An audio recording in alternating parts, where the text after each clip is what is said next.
Wizkids continues to expand its lineup of bundle sets, and today we look at one of the more unknown sets of figures, the Dungeons & Dragons and Magic the Gathering crossover Adventures in the Forgotten Realms. I'm Jeff, and you're watching College of Circles Miniature Reviews.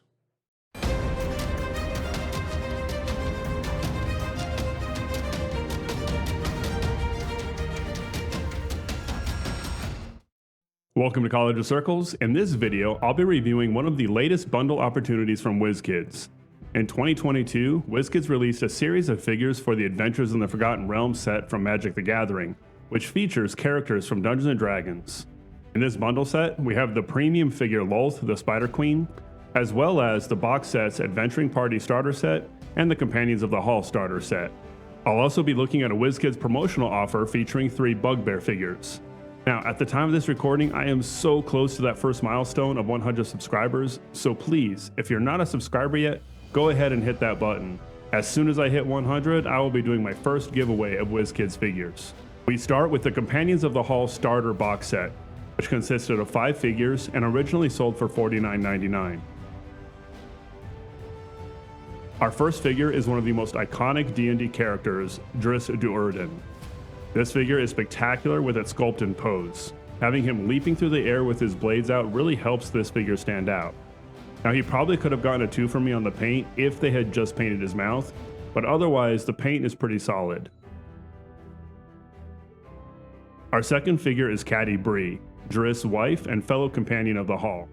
The sculpt feels a little off in that her nose is completely flat, but otherwise this is another above average figure. Normally, I would critique a figure for having this forward lean to it.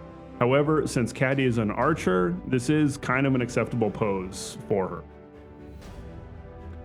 The third figure is Wolfgar, and another solid, above average figure. Although the mouth isn't painted, the sculpt is so well done in his face that you can see the smile and overall expression he has. There is a lot of the black base paint showing, but this is a figure that can get used in many situations. Another standout with our fourth figure, Brunor. Now, there is no shortage of dwarven figures carrying axe and shield. I could probably pull half a dozen off my shelf right now, but the paint, pose, and sculpt are so well done here that this would be the go-to figure for that archetype. Our final figure is Dris' Black Panther companion, Grunevar. I generally have low expectations for beast figures, but with her pose, she exceeds those. I love the use of a riser to get her completely off the ground.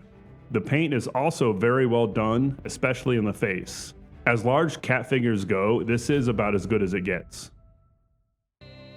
Overall, the Companions of the Hall starter set is a pleasant surprise and will be well worth the original price.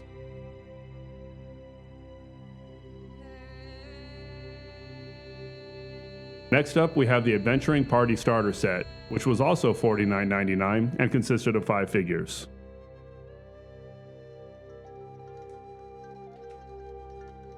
The first figure is Tumblestrum, and there's just something off about her expression. Also, we got a different version of Tumblestrum in the Beyond the Witchlight booster set, and that figure looks much better than this iteration. This isn't a bad figure, and I appreciate some of the detail in the paint, but it is definitely the lowest quality in this set. The second figure is a Dragonborn Paladin, Nadar. Now, this figure is better than the sum of his scores.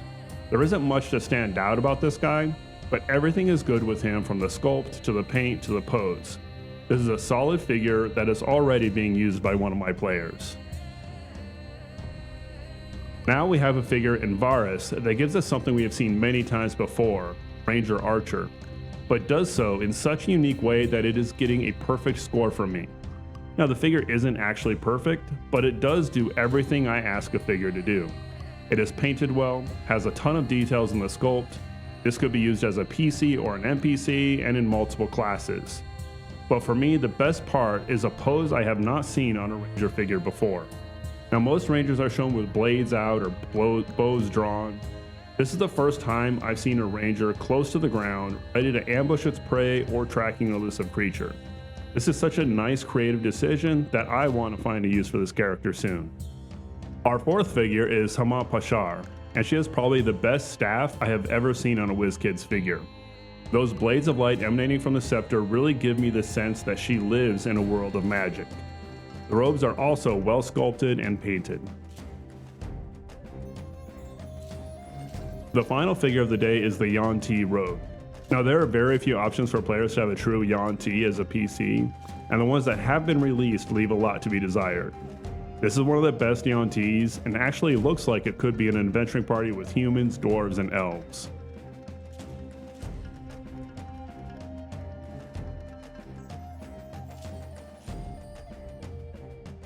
Now there's just a slight drop off from the Companions of the Hall set to the Adventuring Party starter set, and that's mainly due to Tumblestrom. Otherwise, this is another box set I would recommend even at full price.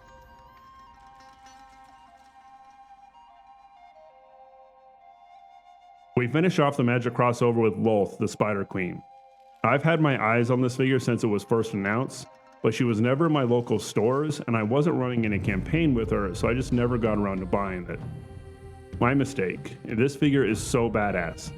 Quality wise, I would put this right up with any of the adult dragons, and I don't even assign grades to those because they're so universally good. This figure is so big and detailed, you should probably make sure none of your players have a spider phobia before setting her on the table. I'm scoring her a 9 because, well, this isn't the most versatile figure, but make no mistake about it, this is as good as it gets. Overall, I'm very pleasantly surprised with Adventures in the Forgotten Realms line. I never saw any of these figures in my local stores, and the promo photos did not do them any justice. This is really what the standard for box sets should be, and if you can get the bundle set at $75, do so. This is a steal. Now, I have one more set to look at, and an admonishment for Wizkids. If you ever shop on Wizkids' D&D mini site, you have probably seen the banner offering the free promo figures with any purchase. I love these offers and often take advantage of them to get figures I otherwise would not be able to. I finally decided I wanted the Bugbear promo box, and following that link, saw the Adventures in the Forgotten Realms bundle set, which was a new release at the time. It turns out that when you buy a bundle set, they are not eligible for the promo offers. Now, that's fine, I have no issue with that, but Wizkids needs to make this clear on their website.